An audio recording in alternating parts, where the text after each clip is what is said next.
하나님께도 우리 함께 기도하고 또 건강을 지켜가는 우리 성도들에게도 한번 우리 이 시간 이런 인사가 필요할 것이라고 믿습니다. 옆 사람에게 덕분입니다 한번 하겠습니다. 덕분입니다. 덕분입니다.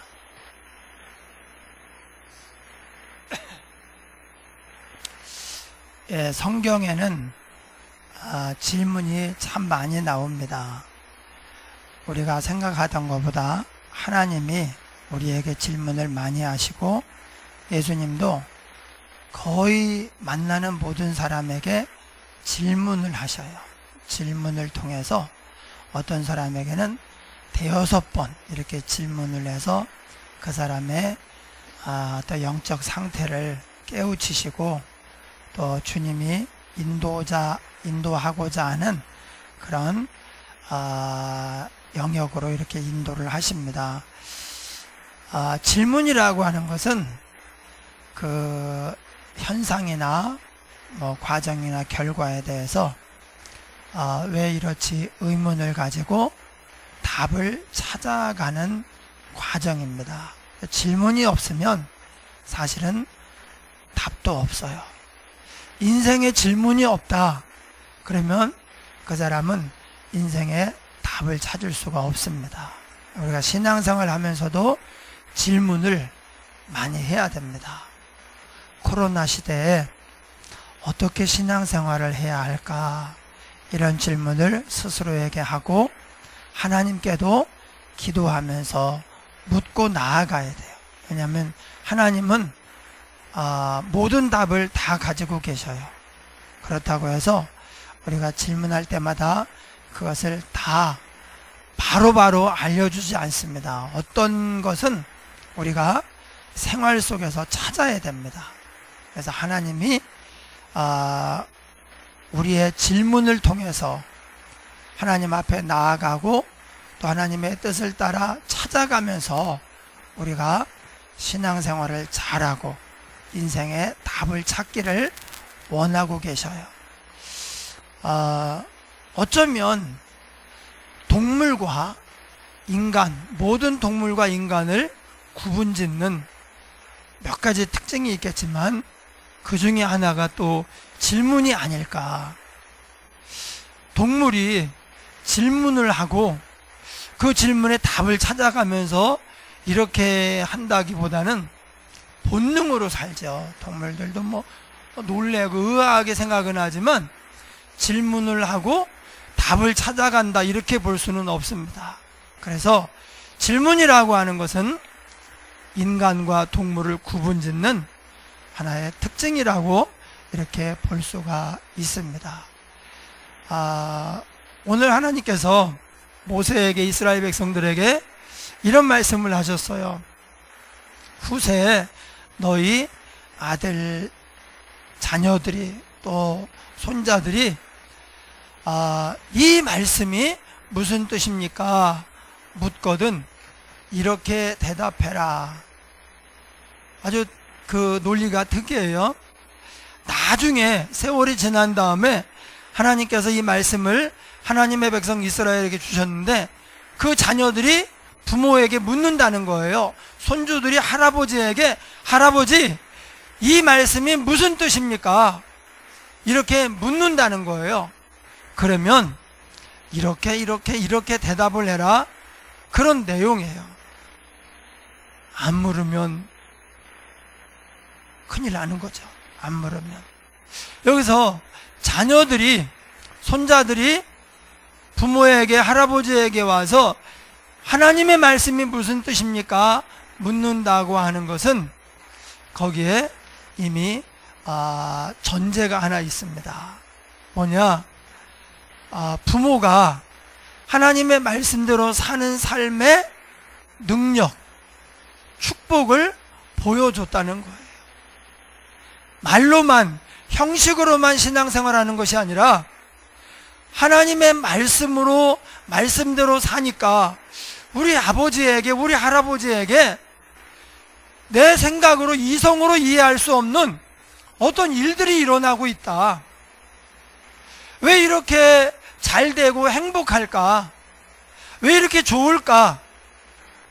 이성으로만은 설명이 안 되는 어떤 일이 분명하게 부모에게 또 할아버지에게 일어나고 있다는 거예요. 그래서 이 자녀가 궁금합니다. 그 이유가 뭘까? 나도 그 복을 받아야 되겠다. 나도 어떻게 하면 아버지처럼 할아버지처럼 그렇게 복 받으며 잘 살 수 있을까? 이런 이제 결론에 도달한 거죠. 여러분, 신명기에서 처음부터 끝까지 계속 강조하는 두 가지가 있습니다. 뭐냐? 하나님을 사랑하며 잘 섬겨라 해요. 하나님을 잘 섬기는, 하나님을 사랑하라. 마음을 다해서 힘을 다해서 하나님을 사랑하며 잘 섬겨라. 첫 번째, 하나님 잘 섬겨라. 여러분, 코로나 시대가 우리에게 일상이 아닙니다. 비상입니다. 그런데 문제는 언제 끝난다, 그런 기약이 없고 끝난다고 해서 끝난 게 아닌 거예요. 언제 또 어디서 터질지 모르는 그런 상황이 이 코로나예요.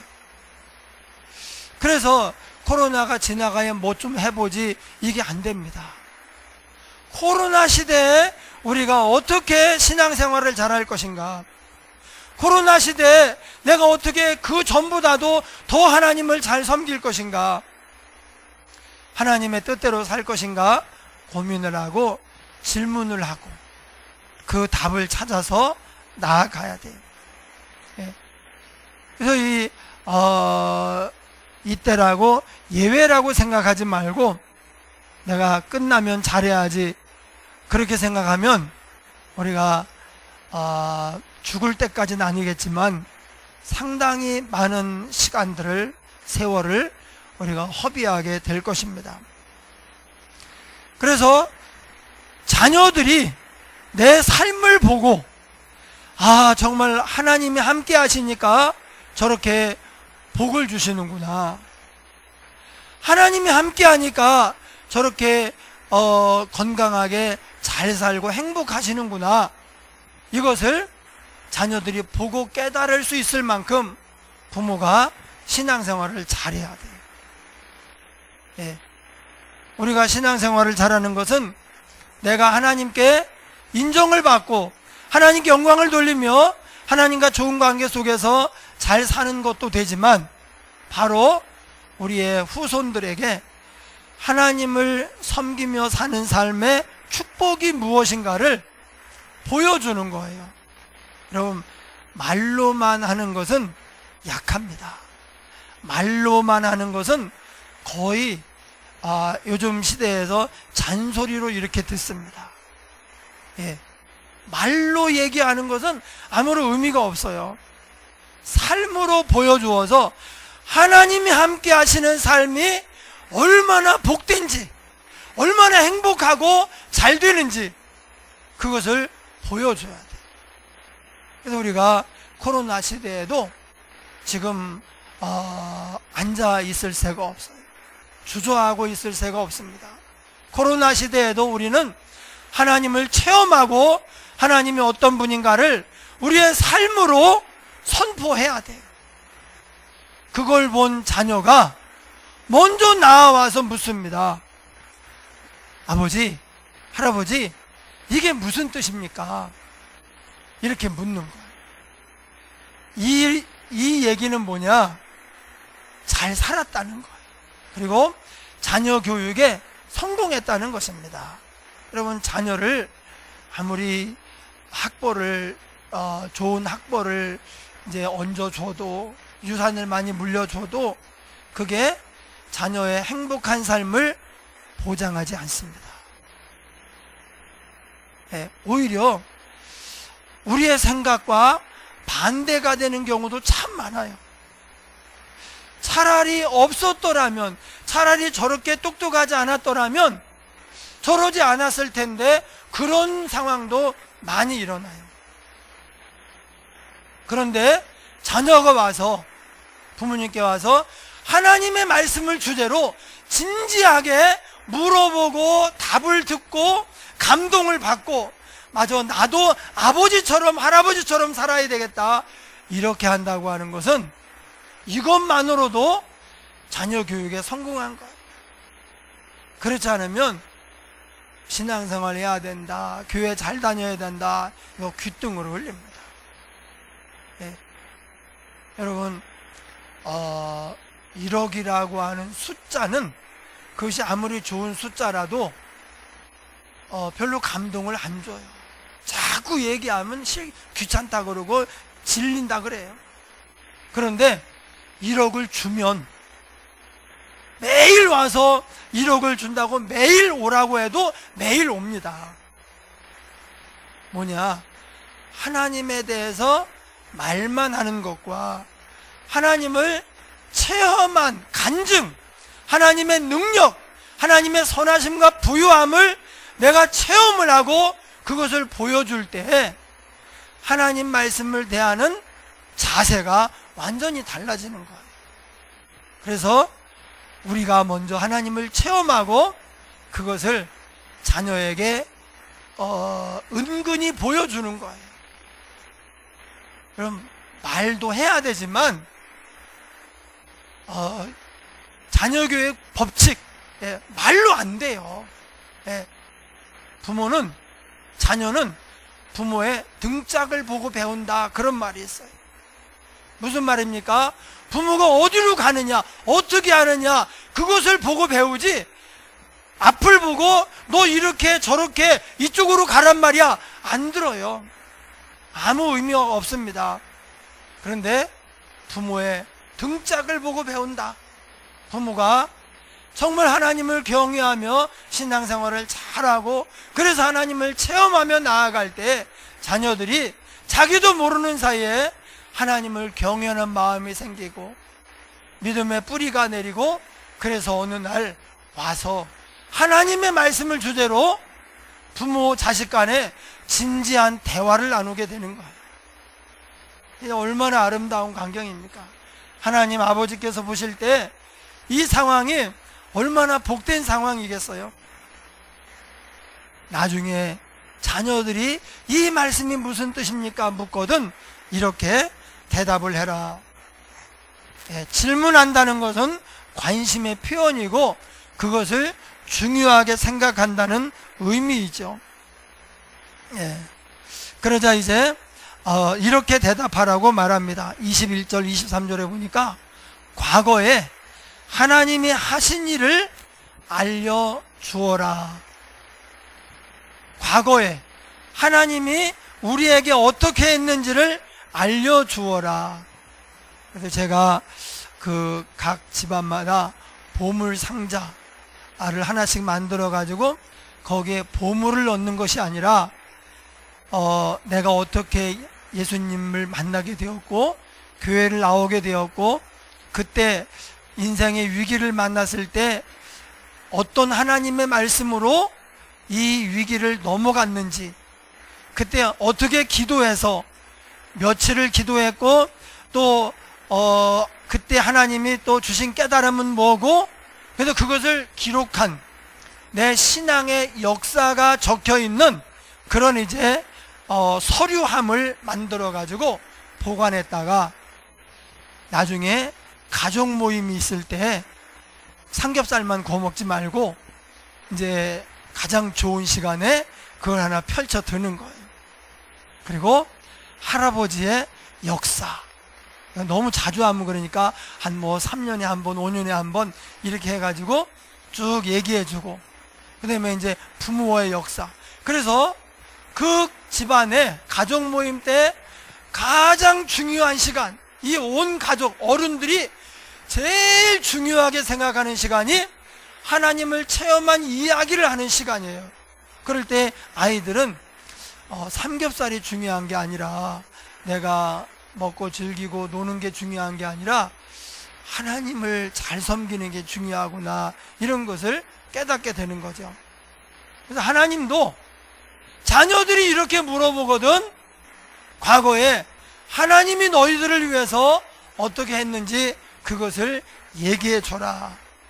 애굽에서 우리가 종 되었던 것과 또 거기서 이제 바로를 꺾고 나온 출애굽의 이야기들과 광야의 이야기, 가나안 정복의 이야기들을 해주라는 거예요.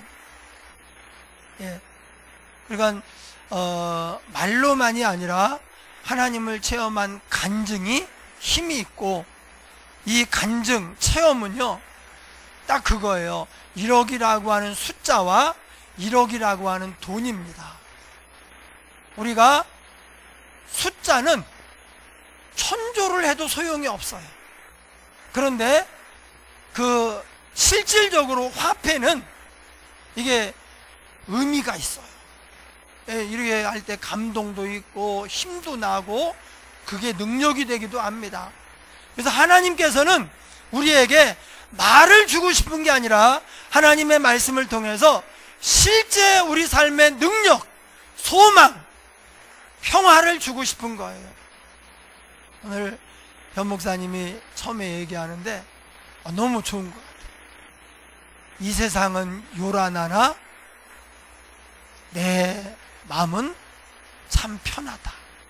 평안해. 이 세상은 요란하나 나는 평안해. 왜 그럴까요? 하나님이 역사하고 계시니까.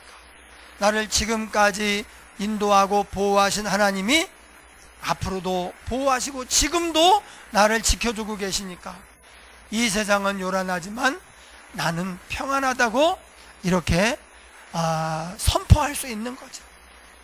이런 모든 것들이 자녀들에게, 손주들에게 인생의 가장 중요한 교육이 되는 것입니다.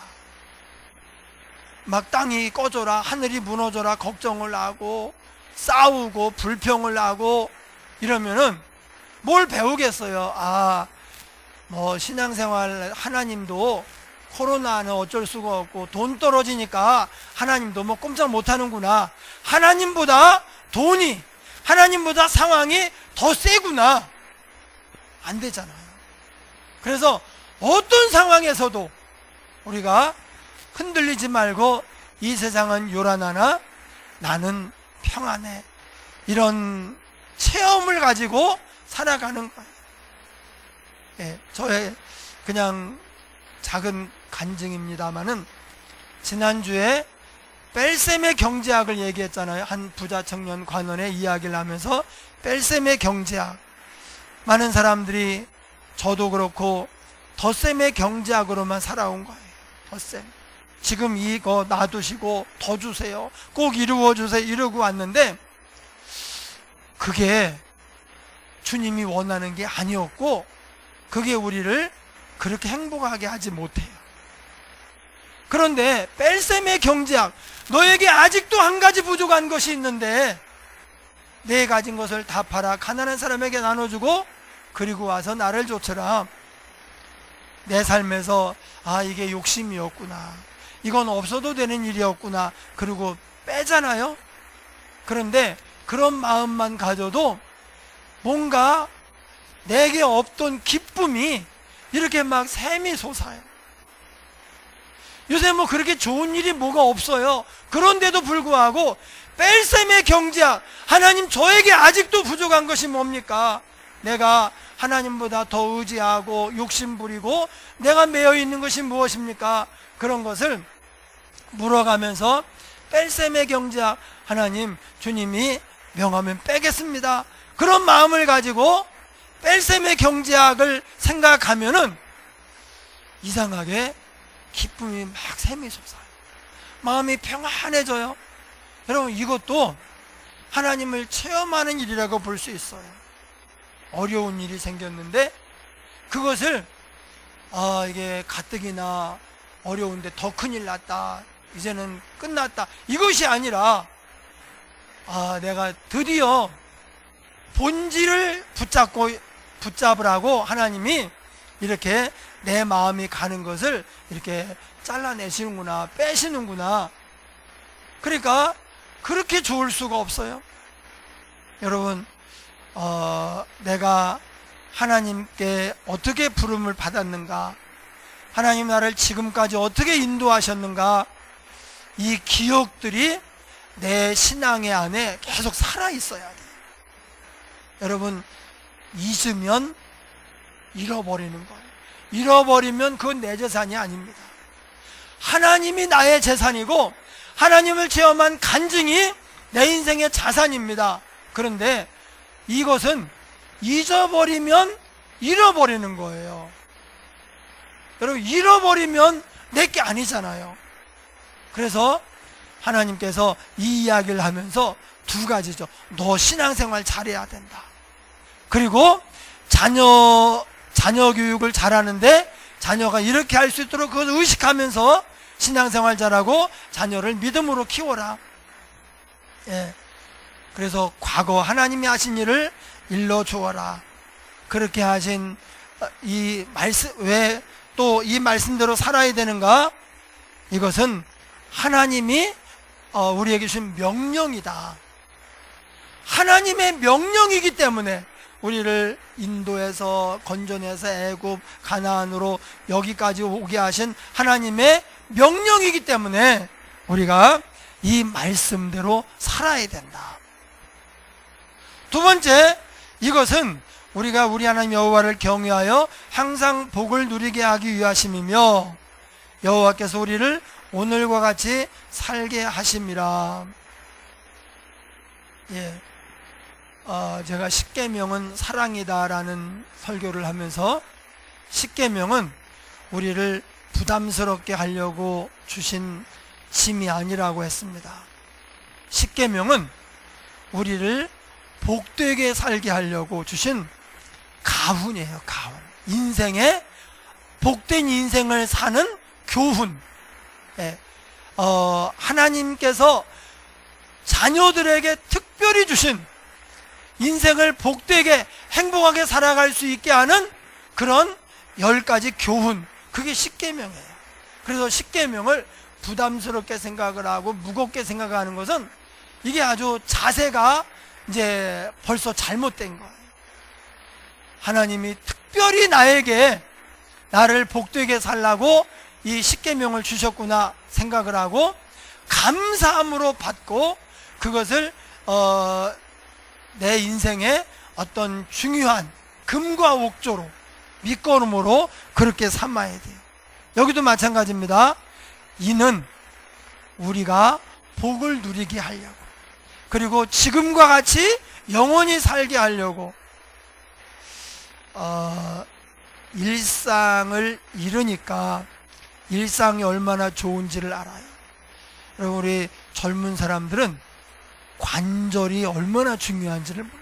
관절, 무릎이 얼마나 중요한지, 나이가 들어보면은 무릎이 얼마나 중요한지 알고, 이럴 줄 알았으면 내가 높은 데서 안 뛰어내리는 건데, 그리고 너무 꽝꽝 디디고 하는 거, 이게 안 좋은 거더라. 젊을 때 건강할 때 관리해야 된다고, 젊을 때 무리하게 하지 말고 오래 쓰려고, 내가 한 120년 쓰겠다 그런 마음으로 죽을 때까지 관절 안 아프고 너무 쌩쌩해도 괜찮아요. 대부분은 한 60 되면은요 아프기 시작해가지고 계속 아파요. 왜? 이 몸을 항상 들고 다녀야 되니까. 그런데 건강한 사람은요 그걸 몰라요. 아파봐야 하는데 아파보면 이미 늦었어요. 어떻게 되느냐? 하나님께서 지금처럼 오래 살게 하시려고 이 말씀을 준 거예요. 안 지키면 어떻게 됩니까? 지금의 삶 가운데 소중한 것들을 자꾸 잃어버려요. 내가 못 지켜요. 여호와께서 성을 지키지 아니하시면 파수꾼의 깨어있음이 헛되며, 여호와께서 집을 세우지 아니하시면 집을 세우는 자의 수고가 헛되며, 소용이 없는 거예요. 하나님이 지켜주셔야 돼요. 근데 우리가 하나님의 말씀대로 살면, 그 말씀이 예수님이죠. 예수님이 우리 안에 빛으로 오셔요. 그러니까 어두움이 틈타지를 못하고, 악한 것, 해로운 것이 틈타지를 못하고, 그래서 우리의 삶이 지금처럼 지켜지는 거예요. 여러분, 지금 현재를 참 좋다, 행복하다 그렇게 생각하고 살아야 돼요. 예.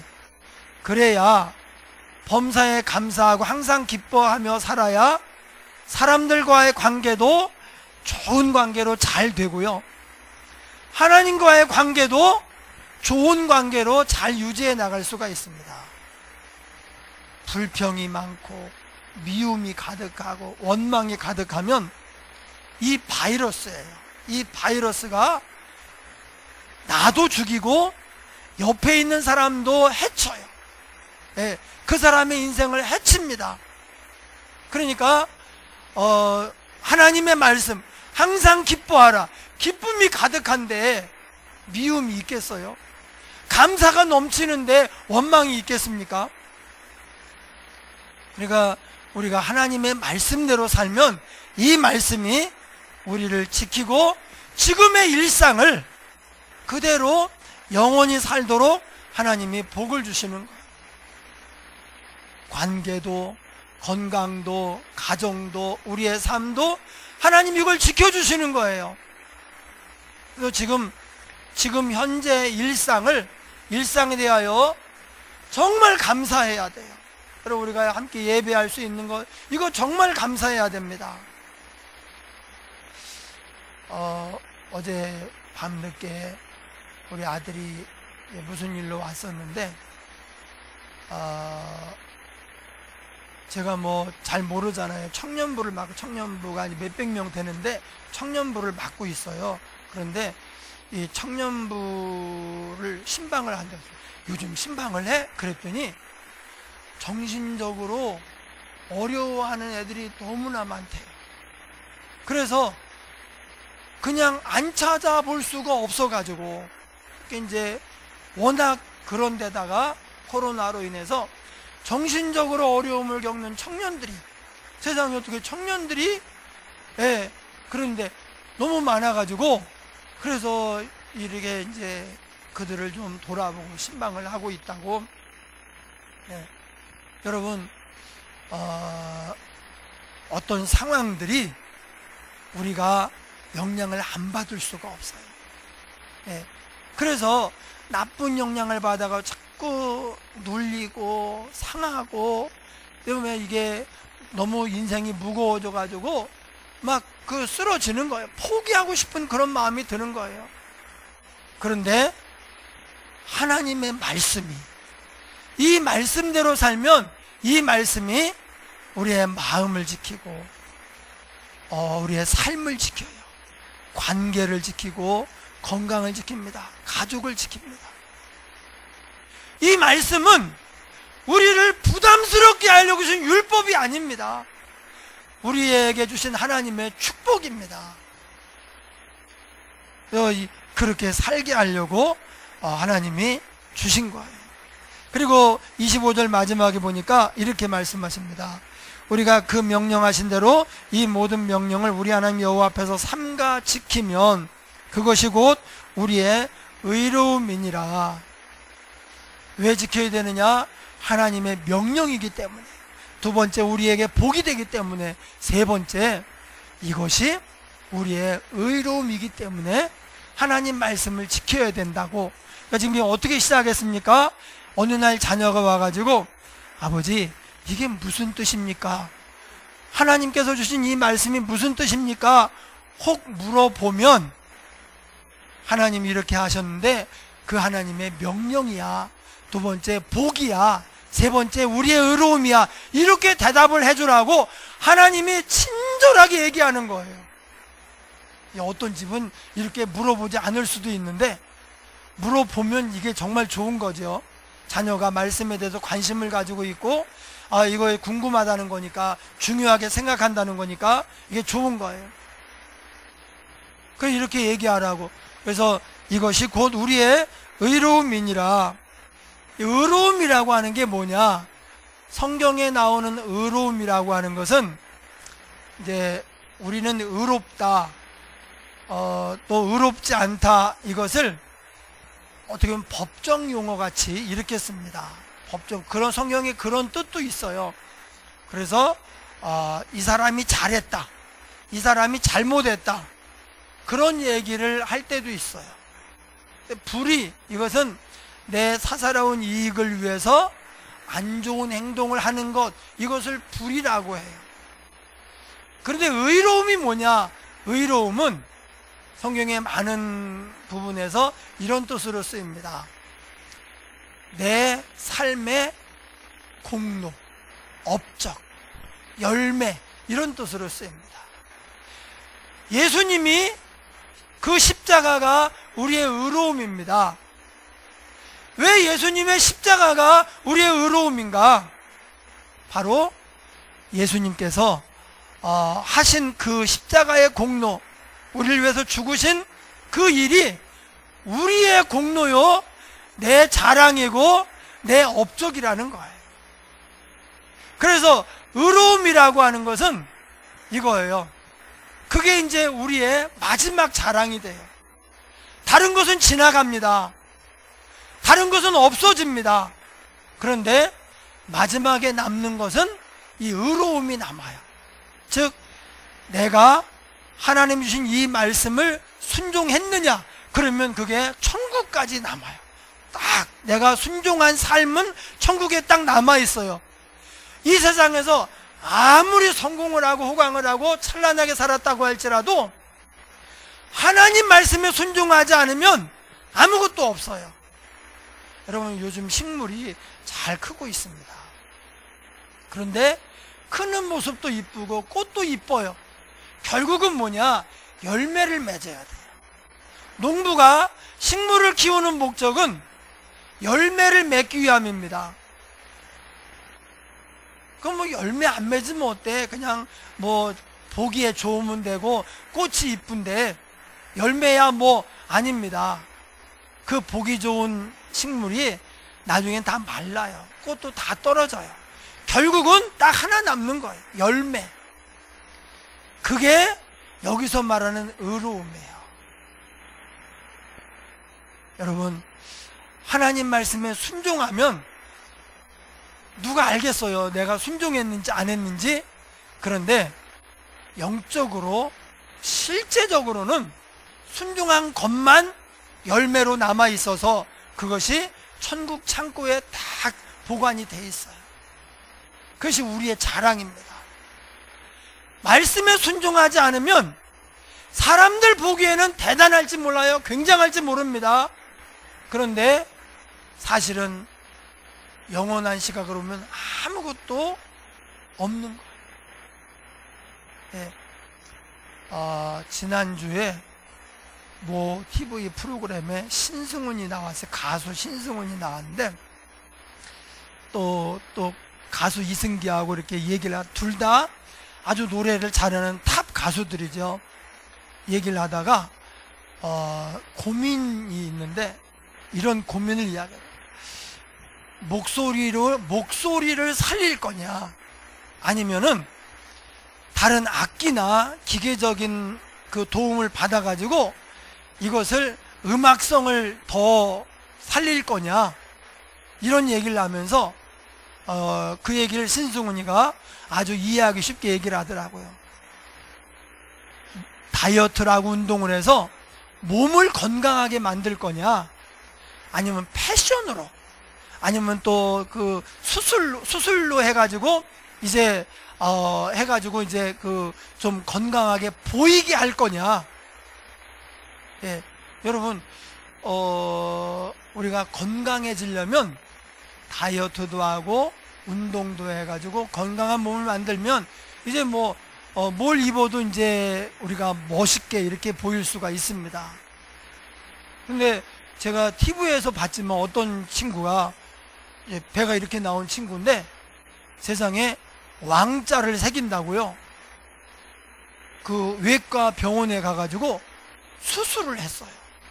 왕자를 어디서 떼다가, 왜 백가죽은 없으니까 떼다가 붙인 거예요. 왕자 3개를. 돈 들이고 아프고. 야, 그렇다고 해서 건강해지겠어요? 배가 이렇게 나온 데다가 왕자가 있으면 그게 멋있겠습니까? 그래서 여러분, 몸을 멋지게 만들어서 멋있게 보일 것이냐, 아니면 날씬하게 보이는 옷으로 멋있게 보일 것이냐, 건강한 몸을 만들 것이냐, 건강하게 보이기만 할 것이냐, 목소리로 할 거냐, 기계의 도움을 받아가지고 좋은 음악을 만들 거냐, 이게 이제 같은 고민들인 거예요.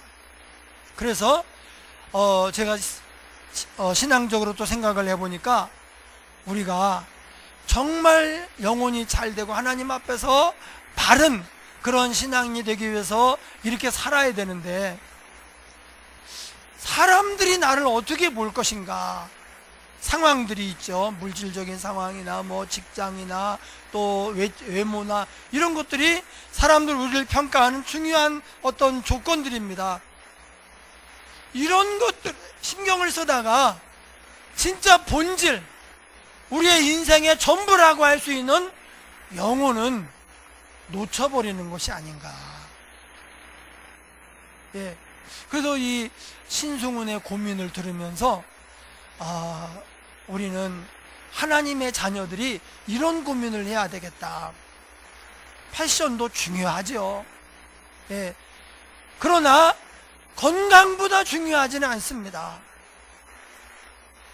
기계의 도움을 받아가지고 좋은 음악을 중요합니다. 그러나 가수에게 목소리보다 중요하지는 않습니다. 사실은 목소리를 들으려고 우리가 음악을 듣는 건데, 다른 걸로 이렇게 만들어가지고 어떻게 해보려고, 그런데 우리가 영적으로 내가 사람들에게 어떻게 보일 것인가 별로 중요하지 않습니다.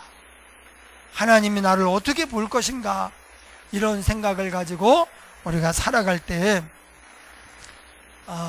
매일 매순간 의로움이 쌓이는 삶, 하나님 말씀에 순종한 것이 우리의 의로움이다, 자랑이다, 업적이다, 공로다, 이게 다 같은 말입니다. 순종하면, 기뻐할 수 없을 때 하나님의 말씀 붙잡고 기뻐하면 그게 의로움이 된 거예요. 그럼 하나님의 역사가 우리의 삶에 나타납니다. 좋은 일이 생깁니다. 감사할 수 없는데 하나님이 범사에 감사하라고 하셨으니 감사하는 거예요. 그럴 때 하나님의 역사가 우리에게 시작이 돼요. 반대로 불평하고 원망, 미워하면 마귀의 역사가 시작이 돼요.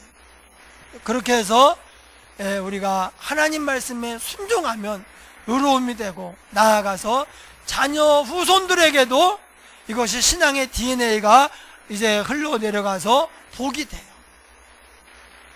이런 믿음으로 살아갈 때 코로나도 그보다 더한 것도 다 이기고, 이러한 것들이 오히려 우리가 이제 패션이나 어떤 다른 외적인 것에 우리의 마음을 빼앗기는 것이 아니라 본질, 정말 중요한 영혼에 우리가 집중을 해서 이로 말미암아 세상을 이길 수 있는 그런 하나님의 사람들이 될 수 있을 줄 믿습니다.